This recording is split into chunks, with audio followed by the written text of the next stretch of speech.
Samedi 6 mai, le roi Charles III a été couronné en l'abbaye de Westminster en présence de la famille royale britannique, de souverains, souveraines et chefs d'État venus du monde entier.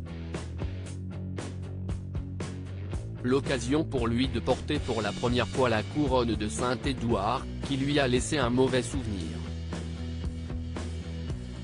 Cette célèbre couronne n'avait pas été portée depuis 1953. Samedi 6 mai, le roi Charles III a été couronné en l'abbaye de Westminster, à Londres, 70 ans après sa défunte mère, Élisabeth II.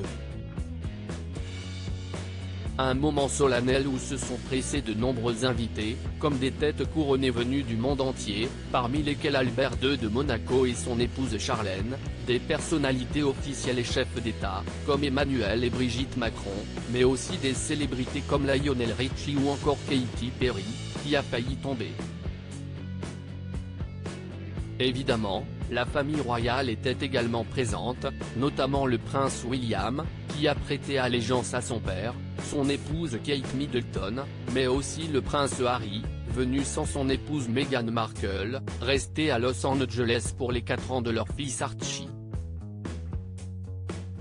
Charles III a eu mal au cou un week-end très chargé pour le roi Charles III, qui, après son couronnement, a poursuivi les festivités avec un concert géant donné pour l'occasion.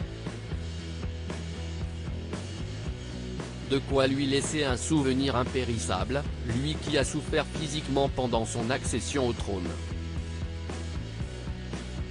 Vêtu d'une imposante cape en hermine, le souverain a particulièrement souffert lorsque la couronne de Saint-Édouard a été posée sur sa tête, comme l'a confié son fils William à quelques Britanniques lors du Big Lunch, dimanche 7 mai.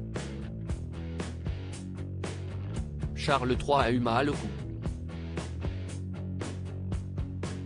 La couronne était si lourde, a ainsi glissé le prince de Galles, comme le rapportent nos confrères de Paris Match. Il faut dire que cette couronne, portée uniquement lors des couronnements, pèse plus de 2 kg, bien qu'elle ait été allégée en 1911.